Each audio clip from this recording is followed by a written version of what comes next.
حضرت انس بن مالک سے روایت ہے کہ اللہ کے رسول صلی اللہ علیہ وسلم نے فرمایا، لوگوں پر ایک ایسا زمانہ آئے گا جب کہ مالدار لوگ تفریح کے لیے حج کریں گے اور ان کے درمیانی درجے کے لوگ تجارت کے لیے حج کریں گے، اور ان کے عالم دکھاوے اور شہرت کے لیے حج کریں گے، اور ان کے غریب لوگ مانگنے کے لیے حج کریں گے۔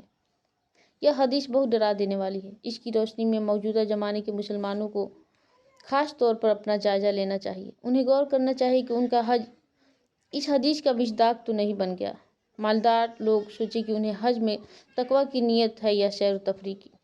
عام لوگ یہ سوچیں کہ وہ دینی فائدے کے لیے حج کرنے جاتے ہیں یا تجارتی فائدے کے لیے۔ عالم غور کریں کہ وہ بندگی کے سبق لینے کے لیے بیت اللہ جاتے ہیں یا اپنی پیشوانی حیثیت کو بلند کرنے کے لیے۔ اسی طرح غریب لوگ یہ سوچیں کہ حج کو انہوں نے خدا کے مانگنے کا ذریعہ بنایا ہے یا انسانوں سے مانگنے کا ذریعہ۔ قربانی اور اسلام قرآن میں بتایا گیا ترجمہ: انسان اور جن کو صرف اس لیے پیدا کیا گیا ہے کہ وہ سب رب کی عبادت کریں۔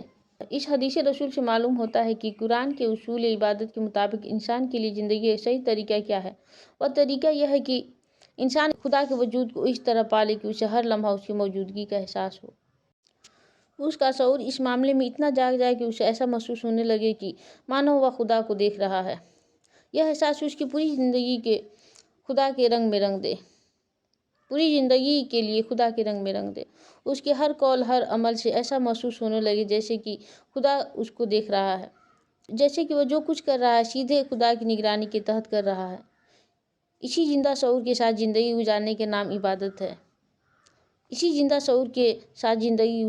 نام عبادت ہے۔ یہ درجہ کسی آدمی کو صرف اس وقت ملتا ہے جبکہ اس نے خدا کو اپنا ایک ماتر مقصد بنا لیا ہے۔